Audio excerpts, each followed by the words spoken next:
우리가 어떤 역사를 볼 때, 그 역사를 어떻게 보느냐에 따라서 참 해석도 참 달라지기도 합니다. 제가 종종 자주 쓰는 그 예화 가운데 하나가 뭐냐면, 우리나라 그 삼국시대를 이렇게 기록한 역사가 두 개가 있는데, 하나는 삼국사기이고 또 하나는 삼국유사입니다. 그러니까 삼국사기는 우리가 보통 정사라 그러고, 삼국유사는 이련이라는 승려가 쓴 혹은 야사라 이렇게 이제 이야기를 또 하게 됩니다. 이거는 조선 왕조에도 마찬가지인데, 조선 왕조 실록은 우리가 이제 국가가 정한 사관에 의하여서 쓰여진 정사라 그러지만, 반면에 또 조선의 시대의 다양한 이야기들을 역사로 남긴 많은 책들이 있습니다. 우리는 그걸 이제 야사라 이렇게 표현을 좀 합니다. 그러나 이 두 개가 다 묶어야 사실은 그 시대를 또 정확하게 이해하게 되죠. 예를 들면 궁궐에서 보는 역사와 그리고 시장에서 보는 역사가 좀 다르지 않겠습니까? 그러니까 궁궐에서 생각하는 그런 역사들은 한계가 있죠. 또 시장에서 보는 역사들도 또 한계가 있는 것입니다. 서로를 잘 모르기 때문에. 그래서 둘을 잘 이렇게 병합해서 보면 한 나라의 역사가 좀 더 이렇게 입체적으로 좀 보여줄 수가 있다라고 하는 것입니다. 그러니까 역사를 어떻게 보느냐는 참 그 바라보는 시각의 차이다 이렇게 볼 수가 있는 것입니다. 그래서 어떤 사람은 역사가는 역사가의 기록이다. 역사는 역사가의 기록이다. 역사가의 기록으로 역사가 확정되는 거죠. 그럼 우리가 역사가의 기록을 어떻게 어느 정도까지 신뢰할 것이냐라는 문제가 분명히 존재하리라 생각을 합니다. 그런데 이제 여기에 그리스도인들은 또 하나의 관점을 가지고 있어야 되는데, 이제 하나님의 관점에서 또 역사를 보아야 합니다. 그러니까 우리는 일반의 역사의 흐름도 보아야 되지만, 근데 또 하나님의 관점에서 이 역사가 어떻게 흘러왔는지를 좀 보는 거죠. 이 역사가 우연의 연속인지 아니면 하나님의 섭리적인 관점에서 보아야 되는지, 이 역사는 무한히 반복되는 반복의 역사인지 아니면 처음과 끝이 분명한 그러한 선분적으로 주어진 역사인지, 이렇게 이해하는 것 그 자체도 매우 다르다라고 할 수가 있습니다. 그래서 특별히 우리 입장에서는, 그리스도인의 입장에서는 역사를 주관하시는 하나님의 관점에서 역사를 보는 게 매우 중요하다고 생각합니다. 그러지 아니하면 이 역사에 대한 이해는 거의 다 인간 중심으로 흘러가고, 인간 중심으로 흘러가는 역사는 우연의 연속이기 때문에 그런 것입니다. 그래서 하나님의 관점에서 우리는 역사를 잘 바라보는 게 매우 중요합니다. 그 관점에서 교회를 보고 국가를 보고 우리의 모습을 이제 보아야 하는 것입니다. 오늘 본문은 그러한 어떤 하나님의 시각에서 좀 본문을 보아야 하는 그런 장면이라고 할 수가 있습니다. 아주 복잡한 그 정치적 상황 가운데 있는 이스라엘과 유다를 향한 선지자 호세아의 외침인데, 남유다와 북이스라엘의 전쟁이 이제 일어나고, 이런 전쟁이 일어나는 상황 가운데 나타나는 다양한 모습들을 어떻게 이해할 것인가는 참 중요하기 때문에 그렇습니다. 당시의 배경을 잠시 보면은 우리가 말씀드렸듯이 여로보암 2세 때입니다. 여로보암 2세는 이제 가장 부강한 이스라엘의 모습이었습니다. 그런데 그 이후로 왕위 쟁탈건이 아주 일어나게 됩니다. 이제 이 왕권을 차지하기 위하여서 아주 엄청난 투쟁들이 일어나는데, 근데 현대도 마찬가지지만 고대도 자기 힘으로는 그 왕권을 다 차지할 수가 없습니다. 그러니까 다른 사람의 힘을 좀 빌려야 됩니다. 이때 다른 사람의 힘을 빌린다고 할 때는 나보다 더 큰 힘을 가진 세력이 필요하게 됩니다. 이스라엘을 중심으로 해서 양쪽으로 큰 세력이 있는데 하나는 애굽이고 하나는 아수르라고 하는 그런 세력이 양쪽에 있었습니다.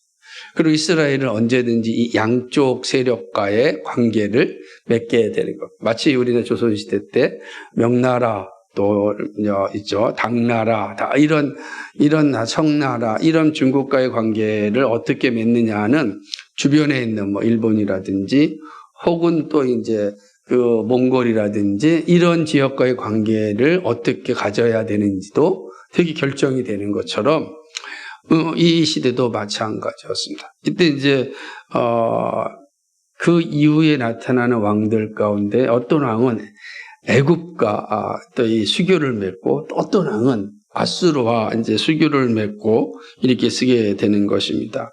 이때 이제 베가라고 하는 왕은 친애굽 정책을 쓰면서 그동안에 유지했던 아수르와의 반대되는 반아수르 정책을 이제 쓰게 됩니다.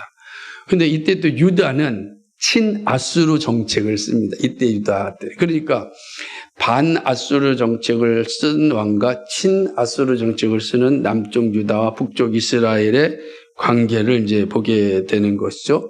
그렇죠? 그럼 이때 북쪽 이스라엘이 이제 유다를 침략하게 됩니다. 전쟁을 일으키게 되는 거죠. 그러면 당연히 유다는 누구의 도움을 취하겠습니까?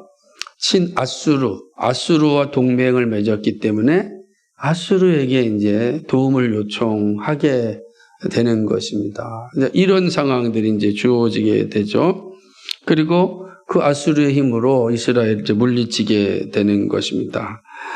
이때 이제 이스라엘의 대부분의 땅은 이때 아수르의 손에 넘어가게 됩니다. 그러니까 북이스라엘이 유다를 침공했을 때 유다가 아수르에게 도움을 요청했고 아수르가 유다를 도와서 이스라엘을 침공하고 북이스라엘이죠. 북이스라엘과 전쟁에 승리하게 되자 이 아수르가 이 전쟁의 조공물로 아수르의 대부분의 땅을 이제 차지하게 되는 그런 상황이 이제 일어나게 되는 것입니다.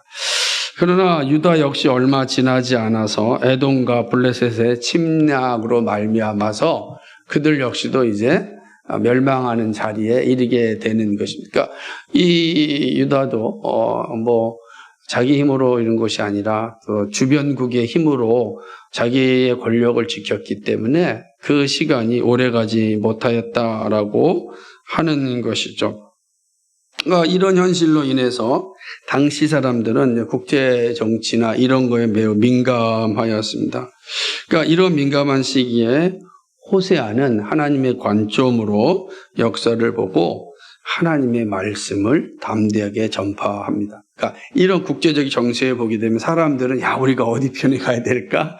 우리는 어느 쪽에 서야 될까? 이렇게 생각하고 있을 거 아니겠어요? 현실이 그러니까 그럴 때 이 호세아 선지자는 이스라엘 백성들과 유다를 향하여 우리가 어떤 자리에 있어야 하는지를 명확하게 알려줍니다. 그게 바로 하나님 관점에서 하나님 편에 서야 되는 이유를 선명하게 알려주고 있다라고 하는 것입니다.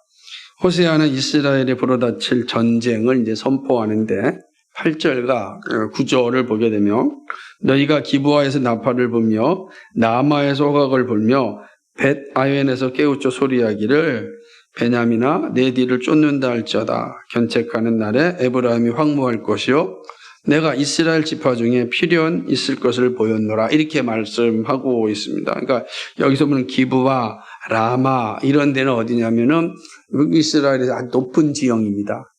높은 지형이니까 그 지역에서 나팔과 호각 소리를 불면 어떻게 되겠습니까?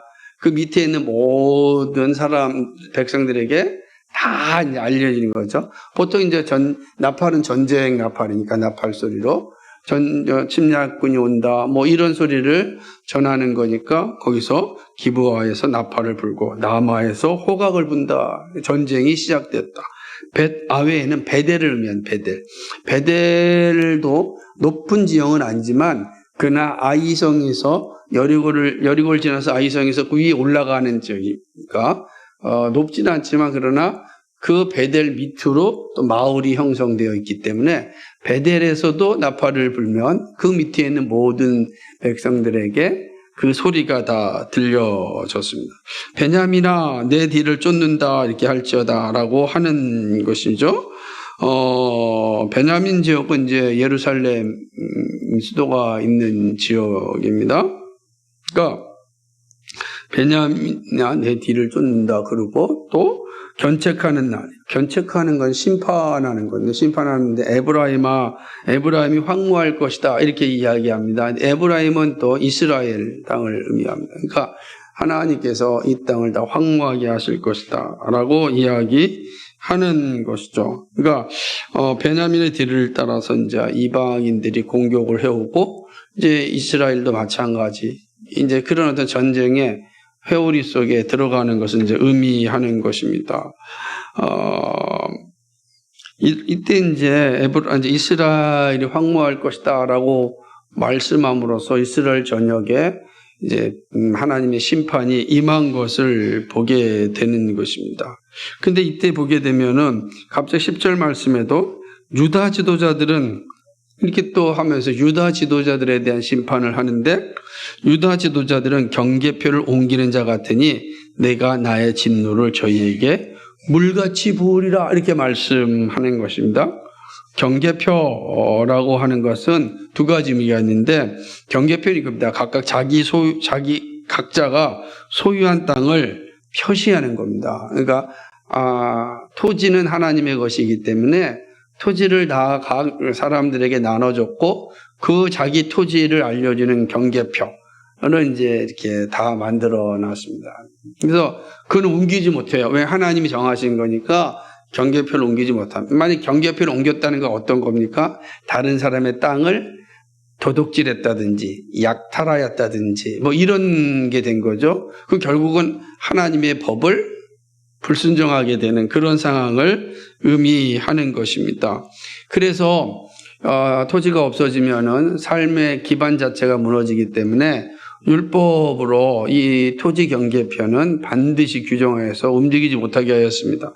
신명기 19장 14절을 보니까 내 하나님 여호와께서 내게 주어 차지하게 하시는 땅 곧 내 소유가 된 기업의 땅에서 조상이 정한 내 이웃의 경계표를 옮기지 말지니라 그랬어요. 조상이 정한 건 그 경계표는 옮기면 안 된다는 거. 잠언 23장 10절에도 옛 지계석을 옮기지 말며 고아의 밭을 침범하지 말지라 이렇게 이야기하고 있습니다. 그러니까 이 경계표를 옮기는 건 하나님께서 조상들에게 주었던 그 율법을 다 무너뜨리는 것이 되는 겁니다.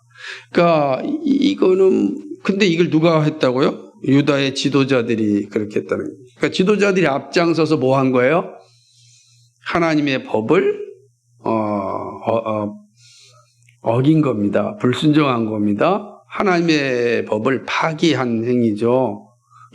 그리고 단순히 파기한 것으로 끝나는 것이 아니라 그 의미 속에서는 도둑질하였다라는 거죠. 그러니까 하나님의 계명을 다 어긴 거예요. 도둑질하지 말라. 그런데 도둑질한 거죠. 그러니까 이런 모습들 하나님께서 보니까 그래서 하나님 내가 나의 진노를 저희에게 물같이 부을 것이다 이렇게 얘기하잖아요.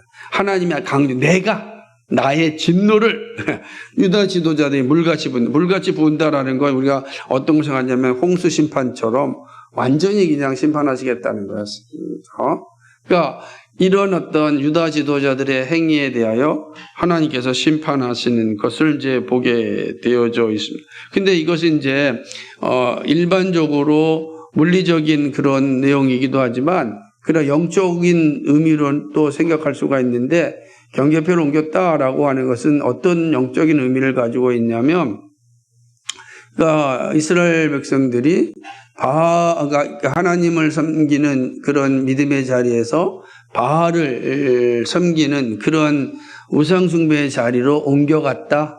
라고 하는 이런 의미도 이제 포함하고 있는 겁니다. 그러니까 두 가지 의미를 다 생각해 볼 수가 있습니다. 왜냐하면 그렇게 해석하는 이 내용들에 대한 이 지계표를 옮기는, 경계표를 옮기는 이 내용에 대해서 또 영적인 어떤 이런 해석으로 또 72년 같은 데는 나타나고 있기 때문에 그렇다고 볼 수가 있습니다.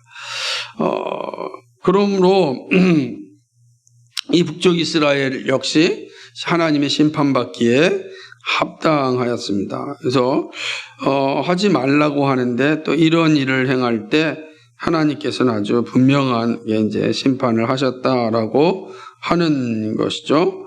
그러니까 유다 지도자들이 하나님을 섬기지 않고 마치 북쪽 이스라엘처럼 바알을 섬기는 욕망의 나라가 되어가고 있음을 이제 의미하는 것입니다.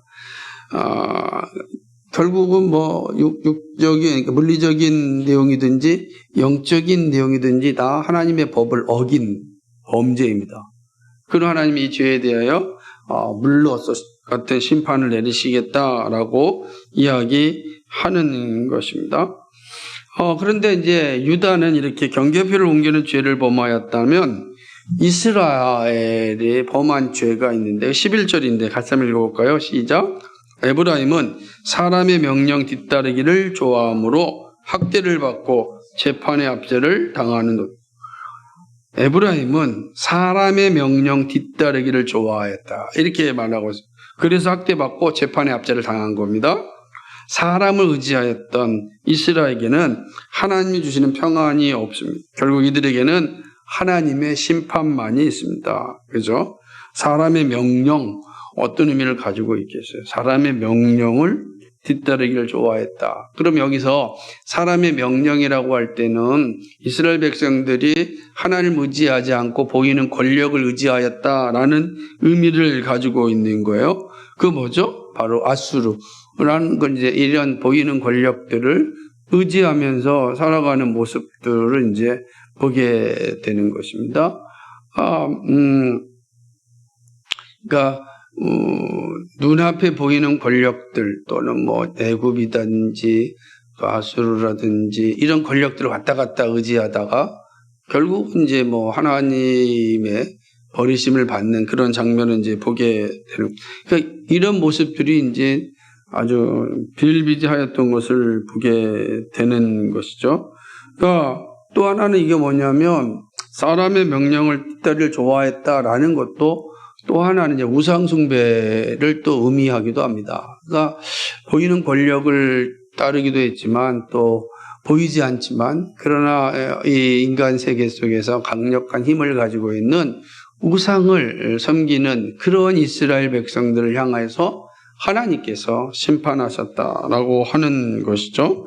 하나님은 말씀에 불순종한 유다와 이스라엘에게 아주 강력하게 의사를 밝히는데 12절에 보니까 그러므로 내가 에브라임에게는 종 같으며 유다 족속에게는 썩이는 것 같다. 이렇게 말씀하고 있는 것입니다. 하나님께서 이스라엘의 좀과 썩이는 존재가 되었다. 얼마나 슬픈 일입니까? 하나님이 그들에게 그런 존재가 좀이 되고 썩이는 존재가 되었다는 거죠. 이건 이제 하나님이 우리에게 있어서 이런 모습으로 나타난다면 이거는 바로 심판이 우리 가운데 와 있음을 의미하는 것 같습니다. 그러니까 가장 슬픈 얘기죠. 사실 하나님이 너희에게 좀과 또 썩이는 것 같이 나타났으니 그거는 하나님 우리에게 생명을 주시고 우리에게 복을 주시는 분인데 그 하나님 우리에게 좀이 되고 썩이는 것처럼 되었으니 우리에게 남아있는 건 아무것도 없잖아요. 근데 이 좀과 썩이는 것은 천천히 시작하잖아요. 한꺼번에 막 다 썩지 않잖아요. 그냥 계속 썩는 거예요. 그러니까 이건 정말로 비참한 그런 모습이고 끔찍한 심판이라고 할 수가 있는 것입니다. 하나님께서 이제 이것을 이스라엘과 유다에게 분명하게 이제 말씀하고 있습니다. 뿐만 아니라 이스라엘과 유다는 자신들이 큰 질병을 걸렸음을 알고 있었습니다. 자신들의 병과 상처를 알았습니다. 이거는 자신들이 처한 상황을 잘 알았다는 의미입니다. 이게 보게 되면 한번 볼까요? 13절 읽어볼까요? 시작. 에브라임이 자기의 병을 깨달았으며 유다가 자기 상처를 깨달았고 에브라임은 아수르에 가서 야라병에게 사람을 보내었으나 그가 능히 너희를 고치지 못하겠고 너희 상처를 낫게 하지 못하랴. 아멘. 그러니까 이런 거 보면 이 사람들이 지금 어떻게 된 거예요? 자기가 지금 병에 걸렸다는 걸 아는 거야. 여기서 병이라고 하는 건 이제 경제적인 문제도 또 정치적인 문제도 군사적인 문제도 이런 곳에 지금 어려운 상황 가운데 걸려 있다라는 것은 잘 알고 있는 겁니다. 우리가 병에 걸리면 알잖아요. 그죠? 내가 병에 걸리면 내가 아픈 다 알아요. 내가 병이 걸렸다는 거. 그래서 다 어떻게 하죠? 병에 걸린 걸 가지고 병을 낫기 위하여서 이제 약을 구하는 것 아니겠습니까? 약을 구하고 병을 가든지 구하는 거예요. 병에서 나고자 하는 것이 모든 사람들의 공통된 모습이기 때문에 그렇습니다. 문제는 이스라엘 백성들도 자기가 병에 걸린 걸 알았습니다. 그래서 이거를 낫기를 이제 원했던 겁니다. 근데 문제는 어디 있었냐면 그 병의 원인을 알지 못한 거죠. 그러다 병의 원인을 몰라가지고 처방이 잘못된 겁니다. 그러니까 원인을 정확히 알면 병이 있고 원인이 있고 처방이 있어야 되잖아요. 근데 병이 있는 건 알았는데 원인을 잘 모르니까 어떻게 됩니까? 처방이 잘못되어지는 이런 참 슬픈 일들이 이스라엘 백성이 일어나게 된 것입니다. 자, 이들이 한 일이 무엇입니까? 바로 아수르의 왕인 야렙에게 사람을 보내어 위기에서 구원할 것을 요청하였습니다. 자, 이 문제 지금 우리가 위기가 있다, 전쟁 위기가 있다 했을 때 이 위기의 문제를 해결할 사람이 누구로 본 거예요? 아수르로 본 거예요. 왜요? 처방을 할 때 우리가 지금 힘이 없으니까 지금 이렇게 위기가 온 거다. 그러니 힘을 우리가 가지만 온다고 한다면 우리는 이 위기에서 이 병에서 치유받을 수 있다. 이렇게 생각을 한 거죠. 그러니까 병이 있는 거 알았어요? 그런데 문제는 그 원인을 몰라가지고 잘못 판단해서 처방을 잘못한 거죠. 그래서 어떻게 돼요? 더 끔찍한 상황에 이르게 되었다라고 하는 것이죠. 또한 유다 역시 문제를 알고 또 아수르에게 요청을 합니다. 하지만 당대의 강국이었던 아수르는 북이스라엘과 남유다를 구하지 못하였습니다. 그죠? 12절에 있는 것처럼 너희 상처를 낫게 하지 못하리라. 능히 너희를 고치지 못하겠고 너희 상처를 낫게 하지 못하리라 라고 하는 겁니다. 이것은 뭐냐면 우리가 생각하는 것처럼 이 세상의 지혜자들, 전문가들, 강대국을 의지하는 것은 잠시의 유익은 있지만 진정한 해결책이 아니다라고 하는 것이죠. 이스라엘과 유대는 아수르에게 조공을 바치면서 자신의 왕권을 유지하고자 하였지만 결국 무너지고 말았습니다. 그러니까 그렇게 보인 겁니다. 이스라엘의 무남햄 왕과 호세아 왕, 마지막 호세아 왕의 모습에서 볼 수가 있는데 열왕기하 15장 19절과 20절을 보게 되면 아수르 왕 불이 와서 그 땅을 치료하며 무나햄이 은 1000달란트를 붙여 불에게 주어서 그로 자기를 도와주게 하므로 나라를 자기 손에 굳게 세우고자 하여 그 은을 이스라엘 모든 부자에게서 강탈하여 각 사람에게 은 50세겔씩 내게 하여 아수르 왕에게 주었더니 이에 아수르 왕이 되도록아 그 땅에 머물지 아니하였더라. 그러니까 은 1000달란트를 종으로 바친 거예요. 50세겔씩 받아가지고 그래서 자기의 왕권을 유지하려고 한 거죠. 돈 받았으니까 떠나간 거죠. 그게 열왕기하 15장 19절 20절에 있는 내용입니다. 또 이제 마지막 왕이었던 호세아 때는 어땠습니까? 열왕기하 17장 3절 4절을 보게 되면 아수르 왕 살만 에살이 올라오니 호세아가 그에게 종이 되어 조공을 드리더니 그가 애굽의 왕 소에게 사자들을 보내고 해마다 하던 대로 아수르 왕에게 조공을 드리지 아니하며 아수르 왕이 호세아가 배반함을 보고 그를 옥에 감금하여 두고 호세아가 이제 아수르에게 막 조공을 바치다가 변심한 겁니다. 이게 아수르가 우리에게 도움이 크게 안 될 것 같다라는 생각이 들고, 오히려 보니까 저 애굽이 좀 힘이 막 생기는 것 같으니까 애굽의 힘으로 한번 아수르를 물리쳐 보자 해서 애굽에다가 이제 몰래 사람을 보내서 또 조공 관계를 또 국가 간의 이 협력 관계를 하려고 한 거죠. 그걸 이제 아수르가 알아버린 겁니다. 그래가지고 호세아를 지금 이렇게 침범하는 옥에 가두는 이러한 끔찍한 일이 일어났죠. 그러니까 보세요. 애굽을 의지하든 호세아를 의지하든 아니 아수르를 의지하든 이들에게 있어서 진정한 해결을 주지 못한 겁니다. 왜 그러냐면 아수르는 결국 누구에서 멸망하냐? 바벨론에서 멸망한단 말입니다. 그러니까 그들이 결국 자신들의 왕권을 유지해 주지 못하는 거죠. 유다도 마찬가지입니다. 남유다 마찬가지인데 아하스 왕의 모습에서 볼 수가 있는데 역대하 28장 20절과 21절을 보게 되면 아수르 왕 디글랏 빌레셀이 그에게 이르렀으나 돕지 아니하고 도리어 그를 공격하였더라. 아하스가 여호와의 전과 왕궁과 방백들의 집에서 재물을 가져다가 아수르 왕에게 주었으나 그에게 유익이 없었더라.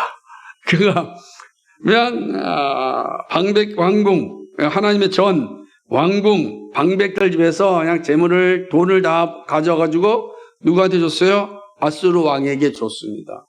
그런데 어떻게 했어요? 유익이 없었습니다. 사람을 보며 세상을 볼 때 만족함이 없어. 이 분명히 보여주는 겁니다. 이들은 자기가 지금 질병에 걸렸다는 것을 잘 알았지만 뭡니까?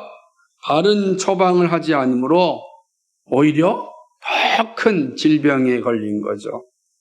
여러분 생각해 보세요. 손이 상처가 났어. 피가 문제가 있다 그러는데 이거 아무것도 아니야 라고 해서 여기다가 그냥 전혀 관계없는 무슨 약을 바르면 어떻게 되겠습니까? 덧나서 큰일 난 거죠. 처방을 했는데 처방을 했어요. 근데 이거는 그 원인을 잘못 몰랐기 때문에 엉뚱한 처방을 하게 된 거지. 이게 지금 이스라엘에 있는 모습이다라고 하는 거죠. 그래서 호세아 선지자는 이렇게 북이스라엘과 이 남유다를 향한 하나님의 심판을 아주 분명하게 선포한 것을 보게 됩니다. 그러니까 호세아 선지자가 주시는 말씀은 오늘 우리에게 매우 아주 분명합니다. 그렇죠? 그래서 우리 역시 이 분명한 신앙의 자세를 가지고 있어야 됩니다. 호세아 선지자도 당대에 이 이스라엘 백성들에게 이 말씀을 전할 때 분명하게 선포했습니다. 그리고 이 말씀을 들었던 성도들, 그 당시의 성도들 역시 아마 이 호세아 선지자의 말을 들으면서 우리가 정말 잘못 지금 처방을 하고 있는 것 아닌가 이런 생각을 들었을 겁니다. 안 그러겠어요? 지금 너희들이 사람의 생각을 따르고 우상을 섬기고 있고 지금 너희들이 가야 될 곳이 그것이 아닌데 그 아수르의 감으로 인하여 지금 나라가 지금 망하는 상황에 이르게 된다. 이렇게 보는, 아직은 아니잖아요. 아직은 이제 여로보암 2세 때가 잘 나가는 시대니까 이 사람들은 전혀 문제가 없는 것 같지만 말씀만 이렇게 가다간 어떻게 된다는 거예요?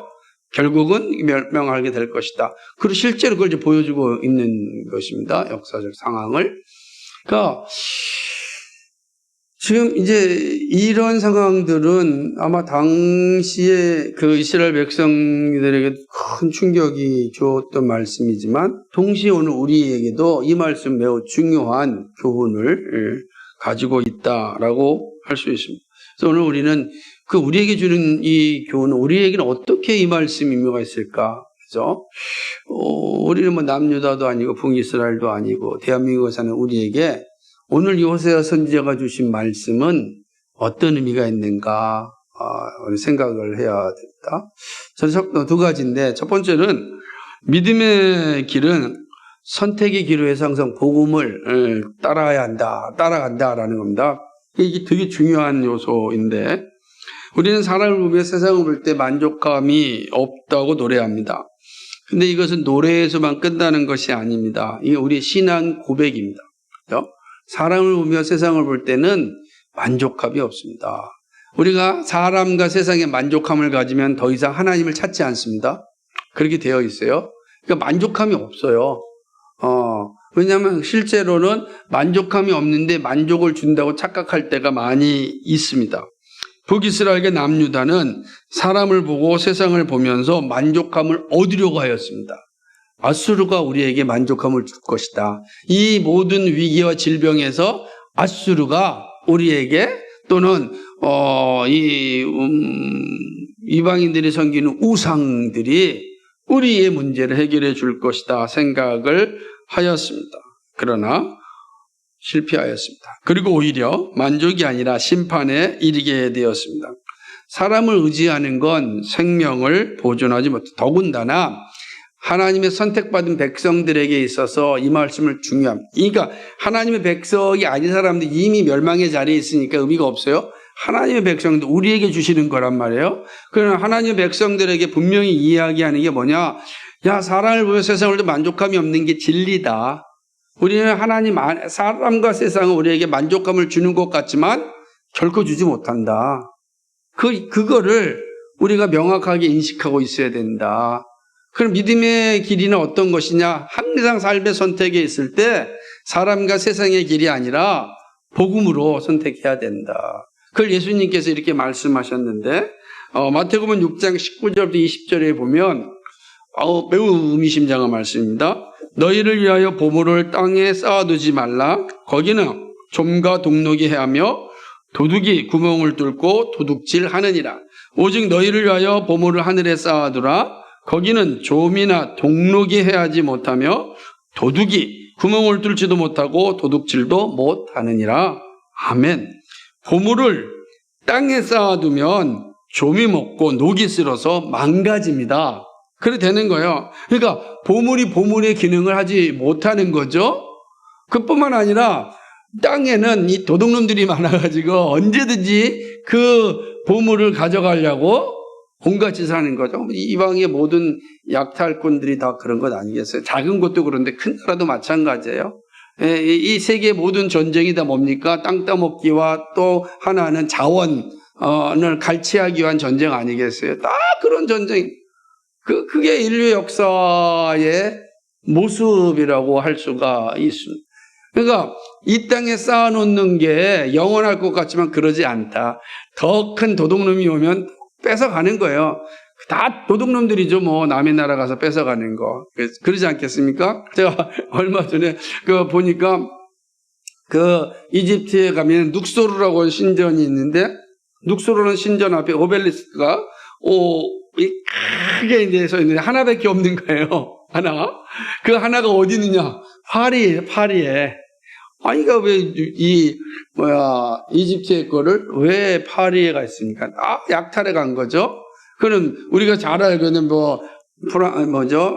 프랑스의 루브르 박물관이라든지 아니면 영국의 대형 박물관에 있는 수많은 문화재 다 약탈한 거 아닙니까? 우리나라도 다 우리나라 와가지고서 우리의 그 중요한 유적들 다 가져가지 않았습니까? 그 약탈하는 거죠, 약탈. 똑같은 겁니다. 그러니까 이 세상에 쌓아놓는 건 그 영원하지 않아요. 그러면 우리도 루브르 박물관과 대형 제국에 있는 게 영원할 것 같습니까? 그렇지 않아요. 어떤 일이 일어날지 아무도 모르는 겁니다. 우리의 역사 속에서는 그 일이 없을지 모르겠지만 앞으로의 역사 속에서 그게 영원할 거라고 생각할 수 있는 사람 아무도 없죠. 그러지 않겠습니까? 그러니까 예수님이 말씀하시는 겁니다. 이 땅에 있는 건 다 점과 이게 녹이 쓸고 다 쓸모없게 된다. 그런데 어디에 놓으면요? 하늘에. 그죠? 하늘에 쌓아놓는 것은 거기는 좀이나 또는 이 녹이 쓸지 않는다. 그리고 도둑이 구멍을 뚫어서 가져갈 수도 없다라고 이야기하는 것이죠.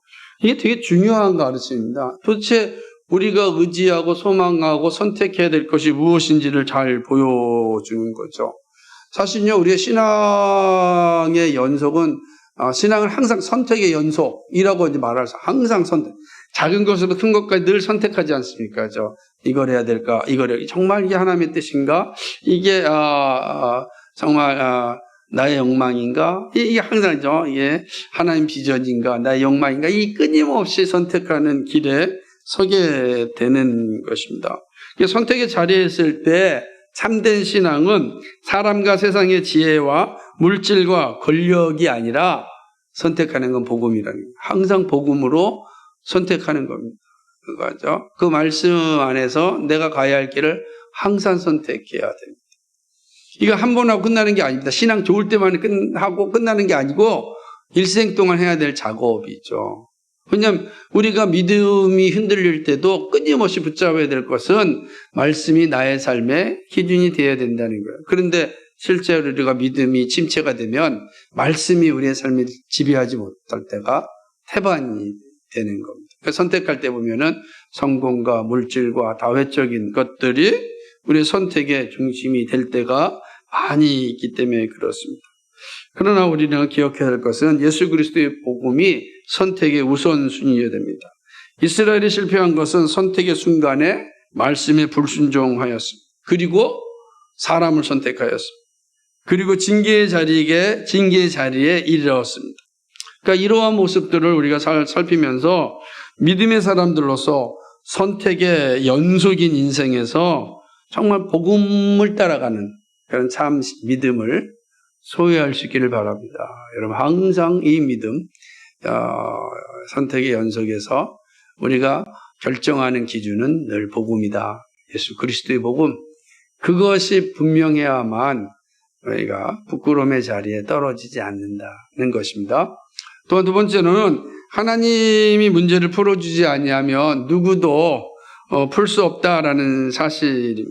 저는 우리 시대를 향하여 한마디로 얘기하면 전문가 시대라. 모든 걸 전문가한테 의지하고 또 전문가가 되려고 우리가 참 노력을 많이 하죠. 전문가 그 자체가 잘못됐다는 게 아닙니다. 우리는 다 각자 가진 재능을 가지고 전문적인 영역 가운데 있어야 되는 게 사실입니다. 그런데 전문가가 하나님은 아니라는 거죠. 전문가가 모든 것을 다 해결할 수 있는 데가 아니라는 거예요. 의사가 모든 질병을 고칠 수 있는 것이 아닙니다. 어떤 일의 전문가가 그 모든 걸 다 해결할 수 있는 건 아니다. 그 오해에서 우린 벗어나야 된다. 만약에 그 자리에서 벗어나지 아니하면 우리는 하나님보다 늘 전문가를 우선 선택할 겁니다. 여러분, 질병의 문제를 놓고 기도할 때 이 질병을 치유할 수 있는 분은 사실은 하나님이시죠. 하나님입니다. 그 하나님이 각 재능을 줘서 의사들에게 각 영역마다 은사를 줘서 그 영역에서 그 부분만 잘 해결할 수 있도록 하게 한 것입니다. 그러니까 우리의 질병에 걸렸을 때 우리가 선택해야 될 우선순위 어디입니까? 하나님이죠. 그러므로 하나님의 예수 그리스도의 이름으로 우리의 모든 질병과의 싸움에서 이겨야 되는 겁니다. 믿음이 없으면 안 되는 거예요. 믿음이 없으면 이 질병을 기도하기 전에 의사부터 생각한단 말이에요. 전문가부터. 전문가가 누가 돼? 하나님이 된단 말이에요. 그러지 않고 기도가 우선해야 되는 거예요. 그리고 그 기도와 함께 하나님께서 우리가 그 전문가가 실수하지 않도록 잘 처방하고 이게 진단하고 처방할 수 있도록 기도해야 되는 겁니다. 저 의사가 제대로 좀 진단하고 처방할 수 있도록 하나님 도와주시라고. 여러분 갈 때 무조건 맡기는 게 아니라 그 기도가 중요한 거예요. 왜냐하면 그 의사는 하나님이 아니잖아요. 모든 게 마찬가지, 모든 영역이 다 그렇다라고 하는 겁니다. 우리 시대는 엘리트 시대인데 그러나 이 엘리트들이 하나님의 자리를 대신하면 안 됩니다. 그래서 그런지 몰라도 교회에서 목회자를 구할 때도 목사라고 하는 그 지금 하나에 만족하지 못하고 박사가 필요하고 뭐 이런 것도 있는 거. 그러니까 뭔가 전문가가 되는 거죠. 목사하면 성경의 전문가인데 그보다 더 전문가인 목사 위에 박사 목사한테 더 이제 의지하는 거죠. 그러니까 이게 되게 우스운 겁니다. 그러니까 이게 다 우리가 가지고 있는 이런 전문가 시대. 나타나는 그런 모습인 거죠. 그러나 아무리 대단한 지혜를 가지고 있어도 궁극적으로 하나님이 문제를 풀어주지 않으면 그 누구도 해결할 수 없음을 알아야 됩니다.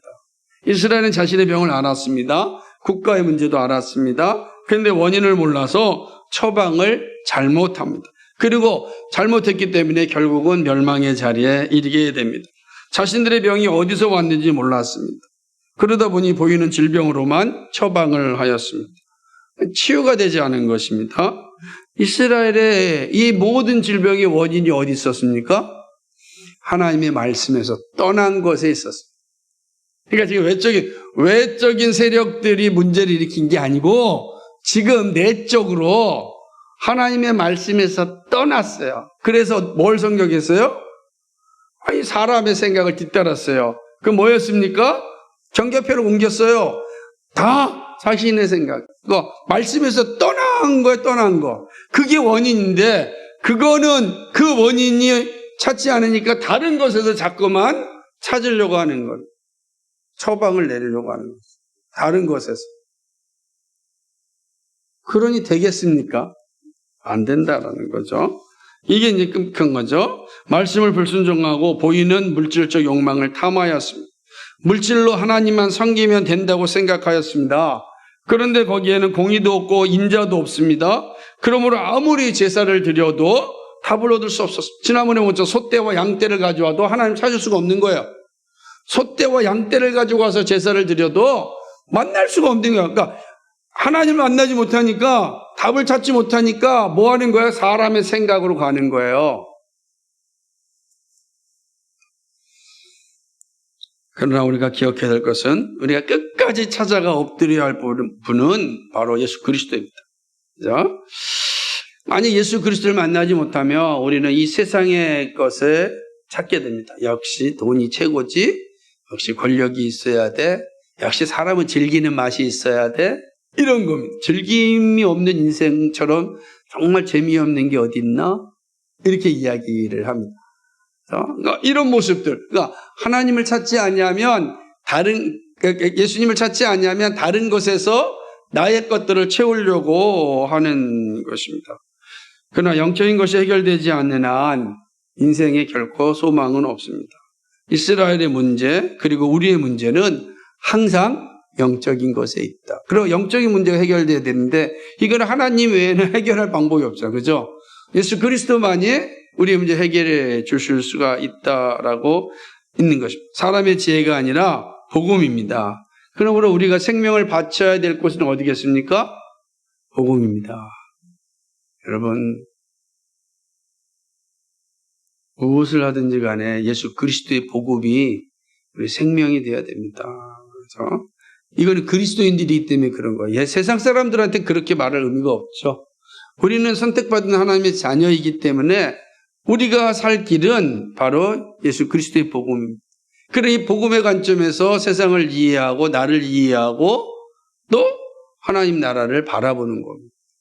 이것이 우리가 사는 길이다는 것입니다. 그러니까 그리스도 안에서 해결받아야 됩니다. 그것이 사는 것이다. 사람의 생각을 뒤쫓아가는 인생이 되지 마시고 하나님의 말씀을 따라가는 그런 삶이 되십시오. 항상 하나님의 말씀을 따라가십시오. 거기에 놀라운 복이 있습니다. 기도하겠습니다. 거룩하시고 자비하신 하나님 아버지, 상 고맙고 감사를 드립니다. 사람을 보며 세상을 볼 때는 만족감이 없습니다. 하나님 한 분만으로 만족합니다. 하나님, 이 하나님 한 분만으로 만족하는 우리의 삶이 되게 하여 주시옵소서. 감사합니다. 예수 그리스도의 이름 받들어 기도하옵나이다. 아멘.